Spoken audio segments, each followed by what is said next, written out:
Tengan todos un buen día.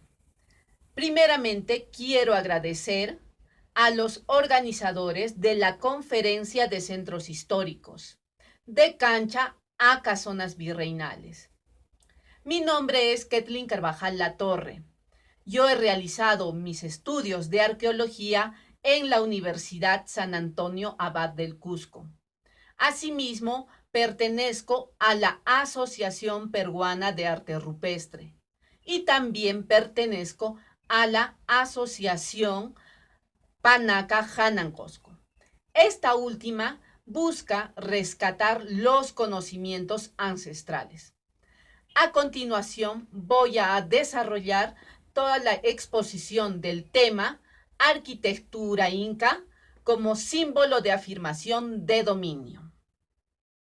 Para la presentación del tema como introducción tenemos que dentro del tema propuesto se busca adentrar en algunos campos de la interpretación aplicadas a la arqueología, para lo cual trataremos los temas siguientes: el símbolo, arquitectura inca, teoría estructuralista, el método interpretativo, resultados y conclusiones. Ahora vamos a desarrollar qué es símbolo. Para definir el concepto de símbolo me voy a apoyar íntegramente en la definición de otros autores que definen qué es símbolo según la RAE. Elemento u objeto material que por convención u asociación se considera representativo de una entidad, de una idea, de una cierta condición, etc.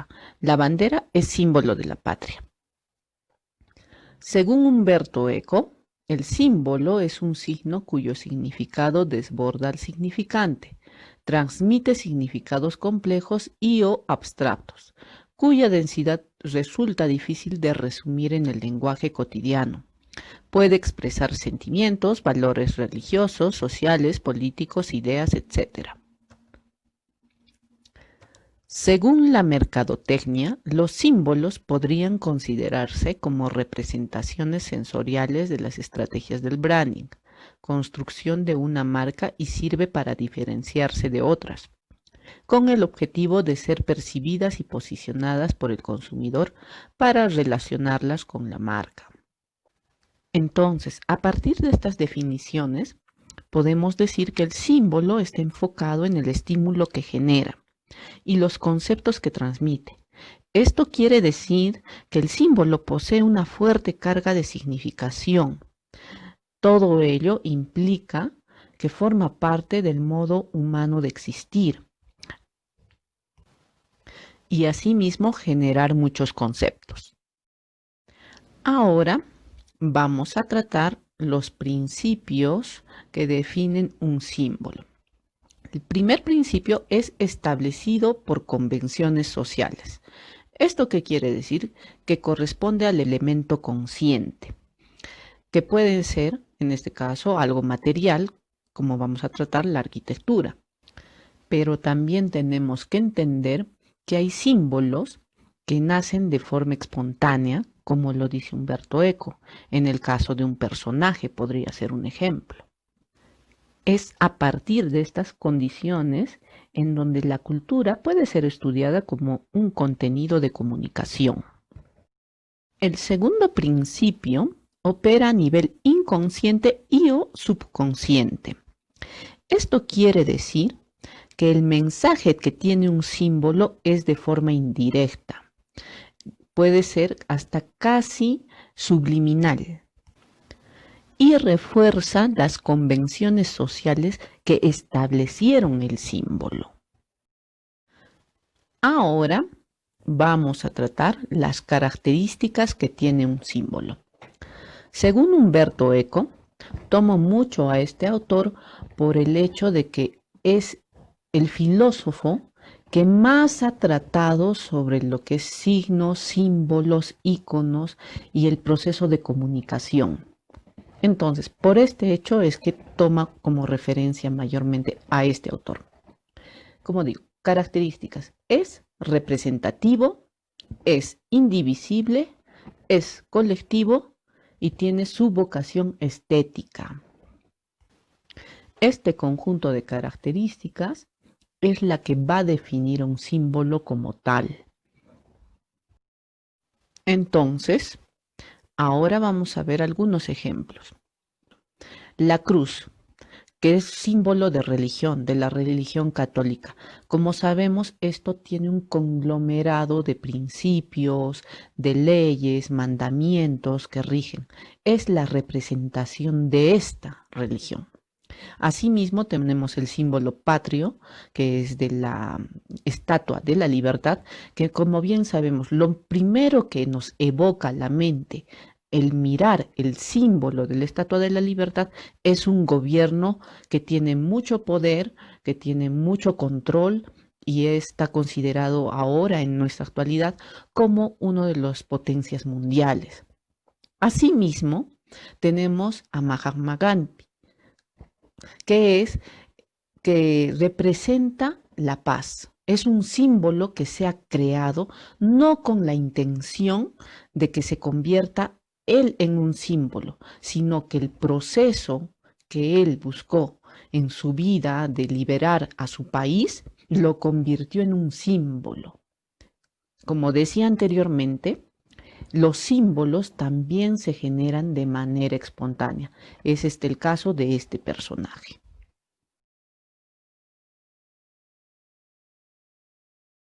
Ahora vamos a tratar la arquitectura inca. En este ítem del proceso de investigación no nos adentraremos en los procesos descriptivos de las características que tiene la arquitectura inca. En este punto, el interés que más se busca tratar son los aspectos formales de la arquitectura como tal. Es por ello que vamos a enumerar las características que tiene la arquitectura, porque estas son los elementos que vamos a usar para desarrollar la investigación. Cualidades.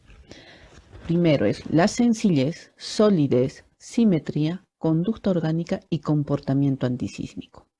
Tenemos dos imágenes. En la primera se puede apreciar la sencillez y la simetría. La sencillez por las características que conforman las callancas y las canchas. Y la simetría por la distribución de estas, que tienen un patrón recurrente.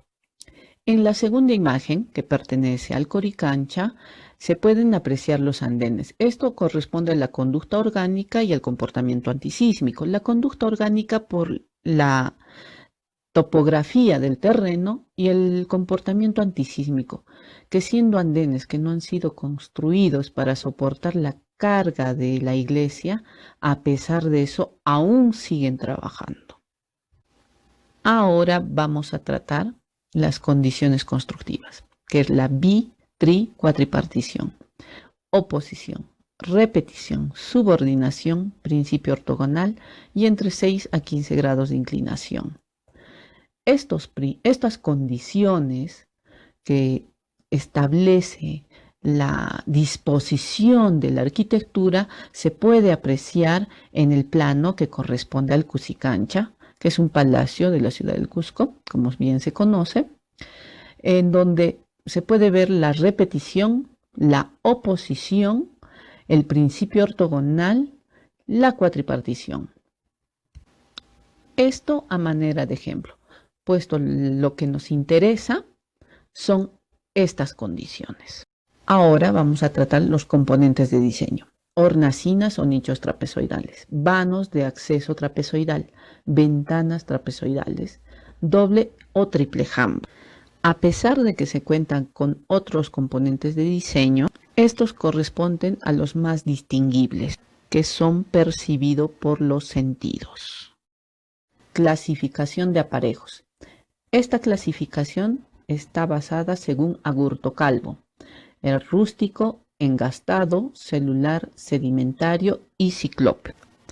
Estos aparejos correspondían a 5 estilos diferentes de la arquitectura inca. Se tiene que considerar también que existen estructuras de adobe que, a pesar de ser de adobe, también cumplen con las características del diseño inca. Esto quiere decir que los materiales se van a adaptar al diseño de estilo inca. Patrones de modelado. que es el natural, devastado, almohadillado, convexo, plano, biselado. Esto es para darle el acabado a los aparejos, que es parte del estilo inca. Cabe resaltar que aquí lo que a nosotros nos interesa es el estilo, y esta variedad de acabados lo que demuestra es el esmero que le daban para hacer reconocible el estilo. Ahora vamos a tratar la planificación, en este caso específico de la ciudad del Cusco, que se caracteriza por la silueta felina que hasta la actualidad es apreciable.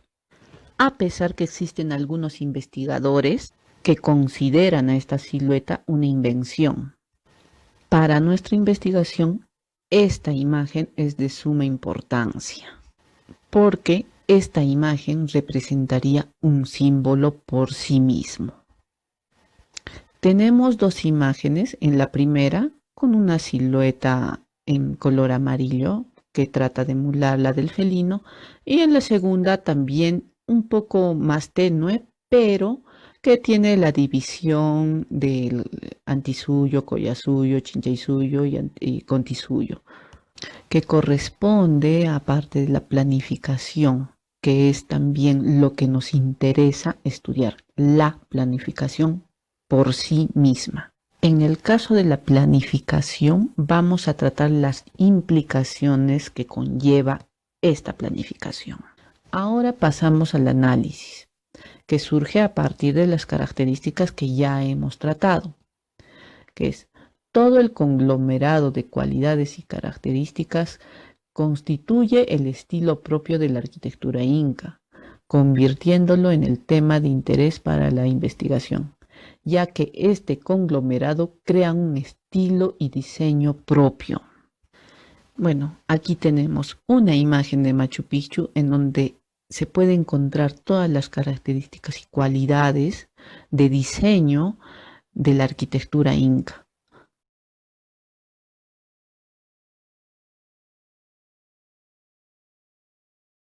Ahora vamos a tratar el tema de la teoría, que nos va a brindar un soporte para los resultados que vamos a conseguir.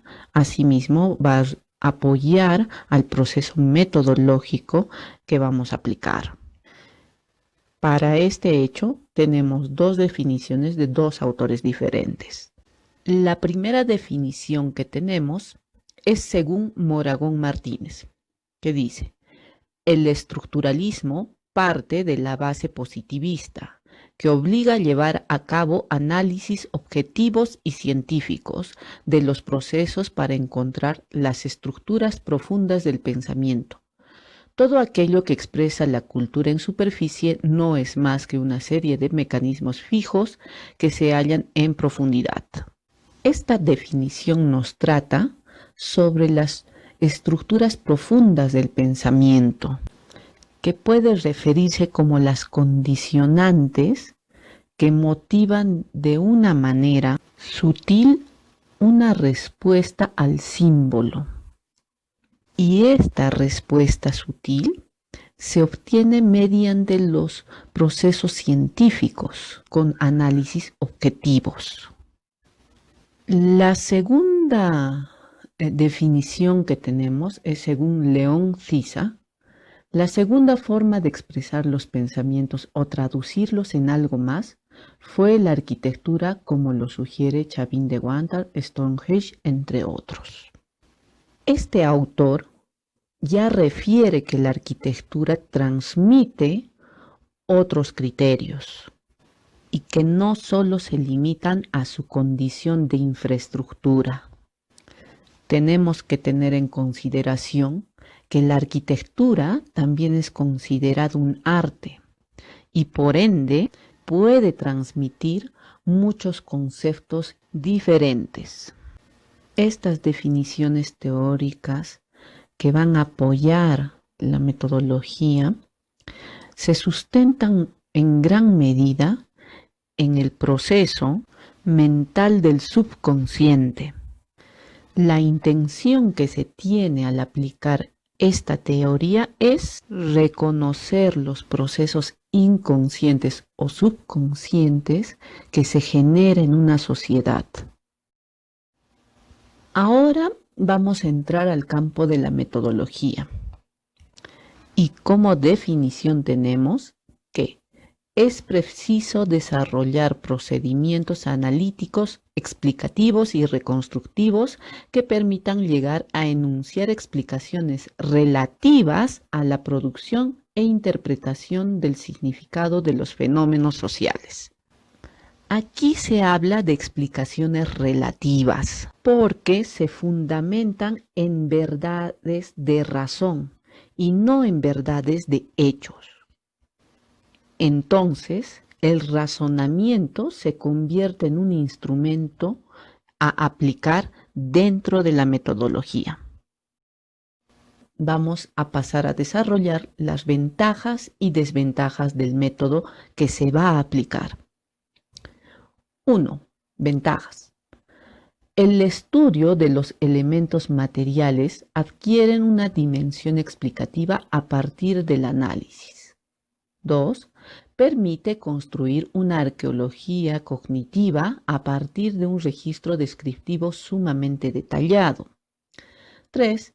Es aplicable a grupos culturales y o sociales. En este punto de las ventajas, la dimensión explicativa es la que cobra mayor peso o relevancia, porque vamos a poder alcanzar a demostrar conclusiones que antes no se podían o se creía que no había un procedimiento explicativo científico que lo demostrara. Asimismo, se creía que la arqueología cognitiva era muy complicada, a menos que existieran verdades de hecho demostradas. Pero ahora, con el proceso del razonamiento y apoyados en las teorías del pensamiento, es posible llegar a esta arqueología cognitiva. Dentro de las desventajas tenemos 1.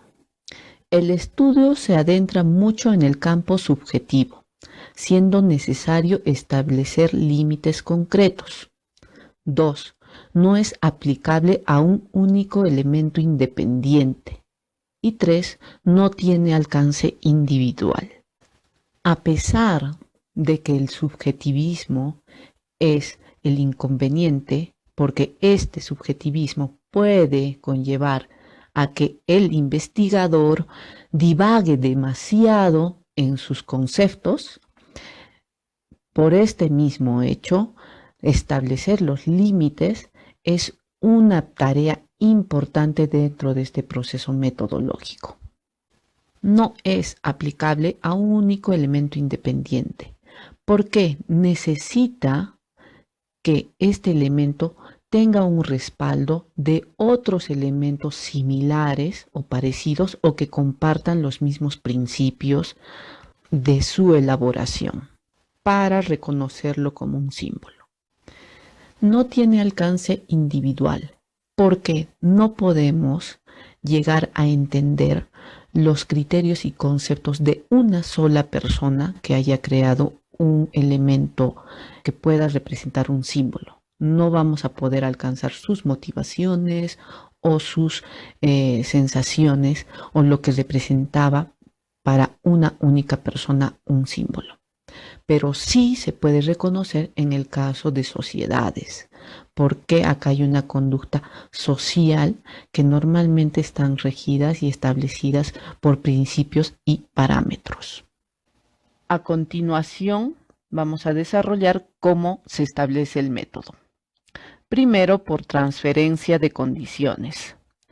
Esto implica que las características de un símbolo se van a aplicar a la arquitectura. Luego desarrollaremos los principios que rigen un símbolo. El primer principio es identificar el establecimiento de convenciones sociales, que corresponde al elemento consciente, para luego pasar al segundo principio, que es identificar cómo opera a nivel inconsciente y o subconsciente. Primero vamos a tratar la transferencia de condiciones y vamos a trabajar con los conceptos del símbolo que ya habíamos hablado en la primera parte de esta exposición. Utilizando un proceso analógico conjuntamente con la arquitectura inca. Entonces tenemos símbolo, sus características son que es representativo. La arquitectura es representativa porque representa a una sociedad.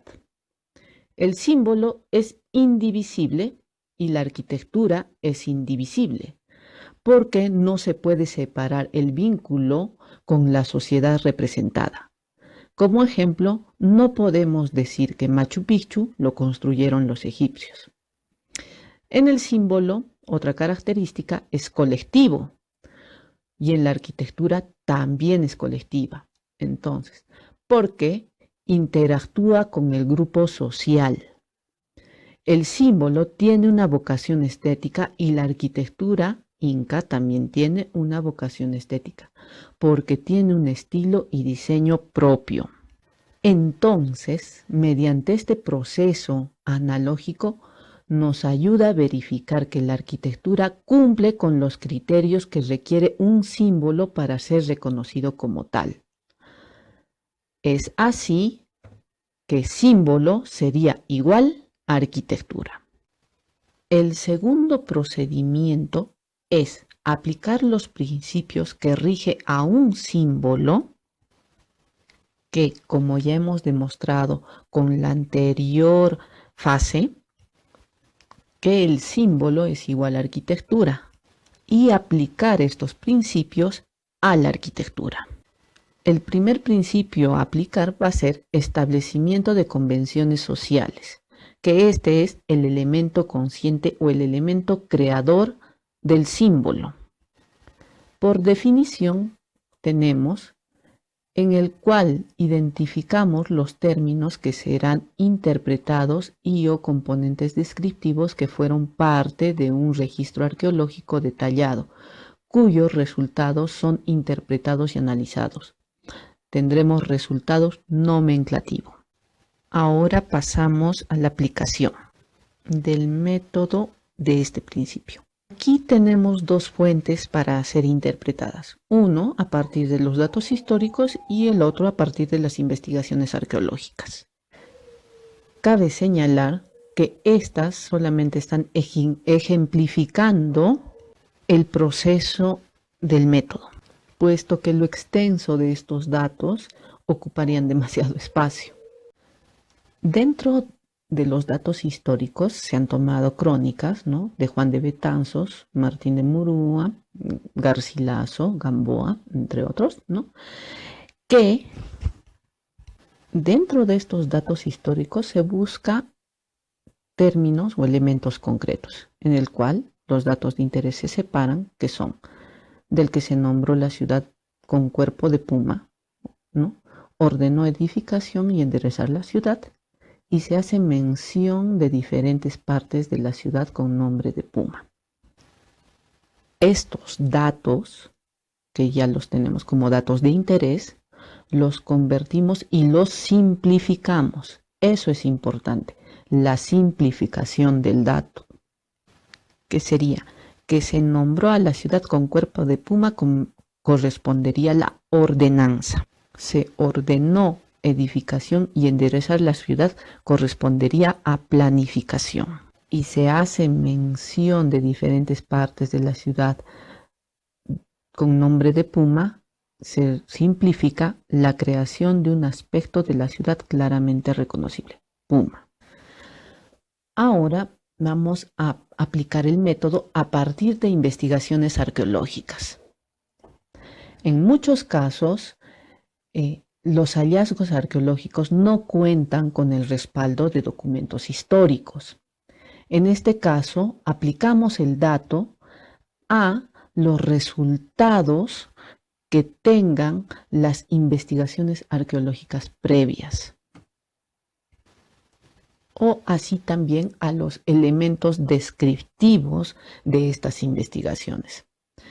Cabe resaltar que cuanto más preciso sea el investigador en desarrollar un proceso descriptivo claro, más fácil será la aplicación de este método, porque eso nos permitirá ser más precisos en la simplificación de los datos de interés.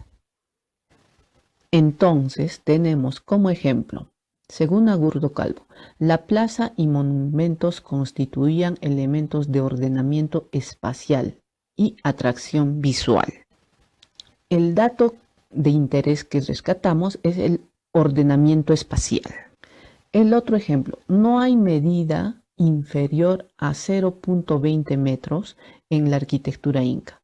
Sugiere la existencia de varios sistemas de medida para la arquitectura. Entonces, aquí lo que sacamos son los valores de medida, que lo estamos representando como dimensionamiento. Y tercero, tenemos una clasificación de los aparejos según Agurdo Calvo, ¿no? En rústico, engastado, celular, sedimentario. En este caso, esto lo catalogamos como dato de interés como tipología de muros. En este caso, los resultados de la tipología nos indicaría el estilo. En el caso del ordenamiento, un proceso de organización. Y en el caso del dimensionamiento, podemos deducir como patrones de uso para la arquitectura. Ahora vamos a tratar el segundo principio, que es que opera a nivel inconsciente y o subconsciente. En este principio vamos a aplicar los resultados que hemos obtenido en el primer principio, porque estos producen un efecto o una reacción que son interpretados y analizados. El resultado es cualitativo. Ahora vamos a apreciar un esquema de cómo funciona este método, ¿no? Por un lado tenemos el aspecto material consciente, que es el creador del símbolo. Corresponde al aspecto físico tangible, que es medible y es objetivo. Y vemos cómo este causa un efecto de comunicación indirecta a la parte sensorial que corresponde al subconsciente, que es intangible y es subjetivo.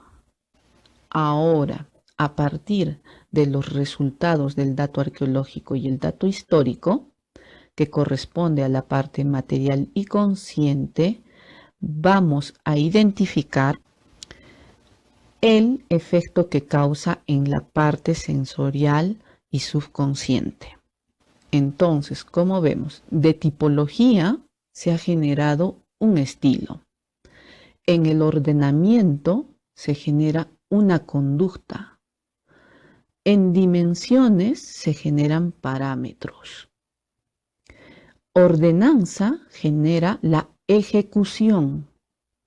El aspecto de la ciudad genera simbología y la planificación genera organización social.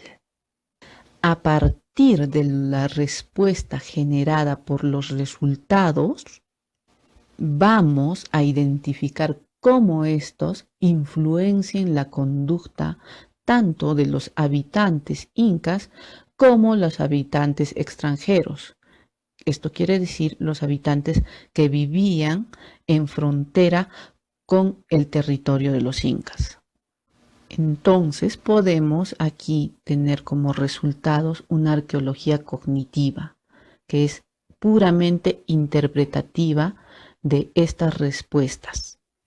Y como resultados y conclusiones tenemos resultado, que los incas hayan generado una nueva perspectiva de la conducta social, que quiere decir que las expectativas de desarrollo de los grupos sociales se intensifican con aspiraciones de mejores condiciones de vida. Reafirmaron la identidad cultural de sus ocupantes, dándoles la solidez a sus hábitos culturales y que otras influencias no cobren protagonismo. Fortalecieron la integración social, no solo por el trabajo físico que implicara la edificación, sino porque su población se sentía fuertemente vinculada a su creación. Al fin y al cabo, ellos serían los ocupantes de dicha ciudad. Generaron interés en sociedades vecinas. El interés puede ser negativo o positivo. La imponencia del trazo felino de la ciudad, que es apreciable desde algunos picos del Cusco, habría resultado impresionante, generando sensaciones como admiración y asombro al ser apreciada, y en otros casos se habría percibido con inquietud e incertidumbre, o una amenaza con claras intenciones expansionistas. El estilo sería el sello indiscutible de su presencia. En conclusiones tenemos, es posible que el diseño de Puma agazapado haya surgido por las condiciones topográficas que ayudaron a conceptualizar este diseño. Con la planificación del Cusco ha dado inicio el estilo arquitectónico de los incas y por ende un reforzamiento de los preceptos ideológicos. La arquitectura no solo habría servido de infraestructura, sino que contendría un mensaje claro de una sociedad profundamente organizada, con intenciones claras de destacarse de otras sociedades. Asimismo, los patrones arquitectónicos de los incas son inconfundibles por su diseño y es claro el deseo de trascender su estilo constructivo a todos los rincones en su proceso de expansión.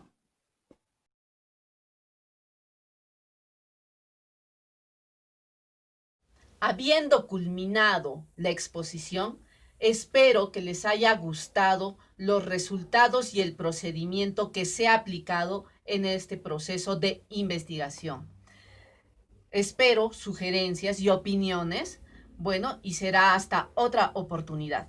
Quedo agradecida con todos ustedes por la atención prestada. Gracias. Chao.